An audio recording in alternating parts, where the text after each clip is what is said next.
Shalom dan damai sejahtera Tuhan yang memelihara kita semua di dalam nama Tuhan Yesus Kristus. Mari kita dengar episode yang ke-7, Atasi Bimbang dengan Berdoa. Mari kita dalam pimpinan Roh Kudus kita fikirkan semula.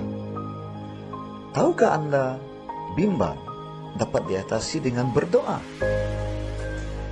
Dalam firman Tuhan di 1 Tesalonika 5 ayat yang ke-16 dan 17.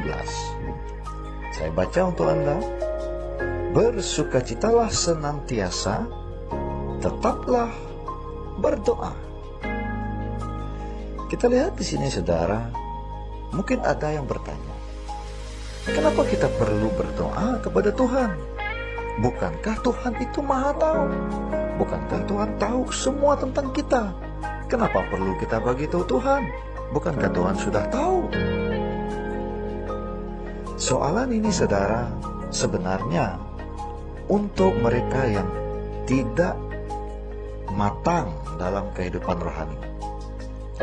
Mereka yang tidak matang dalam kehidupan rohani mereka sering berpikir bahwa doa hanya dilakukan pada waktu tertentu atau apabila rasa perlu sahaja. Di waktu dia rasa senang pula, dia tak akan berdoa. Jadi mereka yang tidak mau berdoa ini adalah mereka yang pusatkan pikiran dan hati mereka kepada kepentingan diri sendiri. Inilah dia pemikiran duniawi. Firman Tuhan di 1 Korintus bab ketiga ayat yang pertama sekali. Dan aku, saudara-saudara, pada waktu itu tidak dapat berbicara dengan kamu seperti dengan manusia rohani, tetapi hanya dengan manusia duniawi yang belum dewasa dalam Kristus.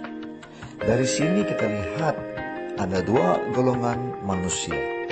Satu, golongan manusia rohani, dan satu lagi manusia duniawi. Firman Tuhan di 1 Korintus 3 ayat pertama ini menekankan bahwa seseorang manusia rohani seperti Paulus yang menulis buku ini tidak dapat berbicara dengan manusia duniawi karena manusia duniawi tidak memiliki pengetahuan yang benar tentang Tuhan.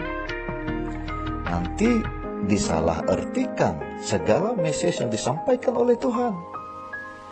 Oleh itu saudara, dalam mengikut Tuhan, kita harus menyembah Dia dalam roh dan kebenaran. Kita harus memiliki kehidupan rohani.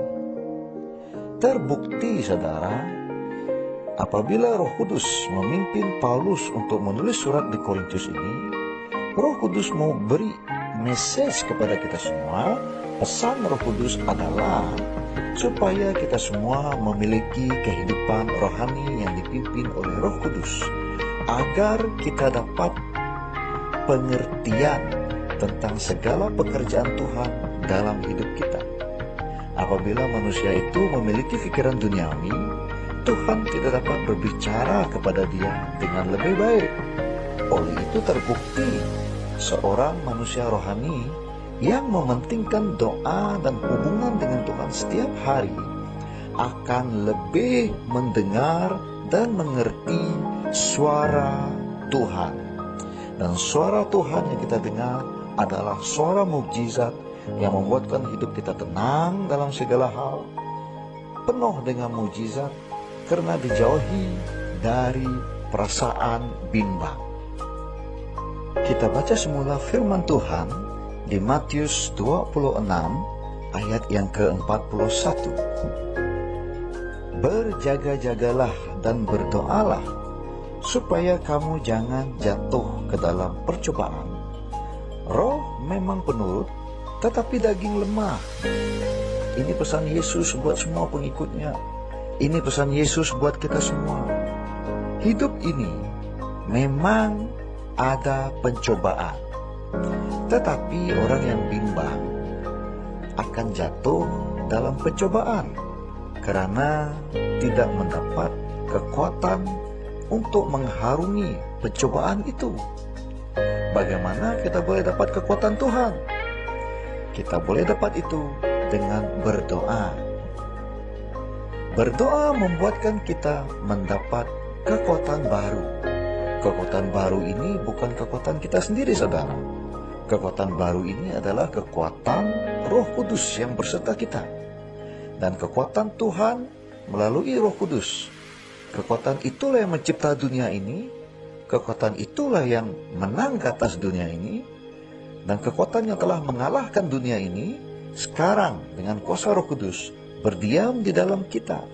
Oleh itu, Anda harus tahu, bila kita berdoa dan memiliki hubungan dengan Tuhan, kekuatan Roh Kudus beserta kita, supaya dalam segala hal dan pencobaan, kita tidak akan jatuh ke dalam dosa, malah kita akan hidup dalam kekudusan.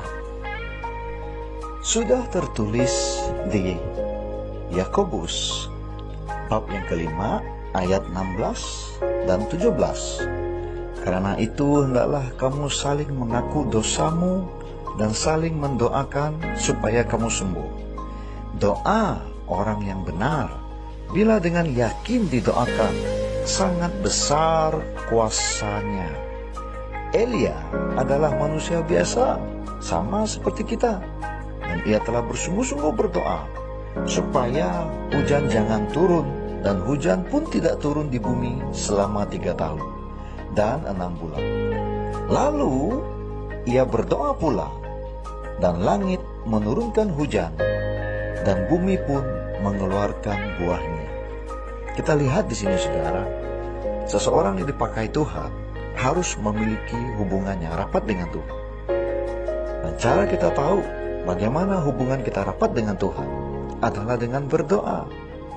Elia berdoa, Musa berdoa, Petrus berdoa, Paulus berdoa, Yohanes berdoa, dan Yesus sendiri mengajar kita untuk berdoa. Oleh itu, marilah kita sentiasa berdoa supaya kita memiliki hubungan pribadi dengan Tuhan Yesus yang lebih rapat lagi.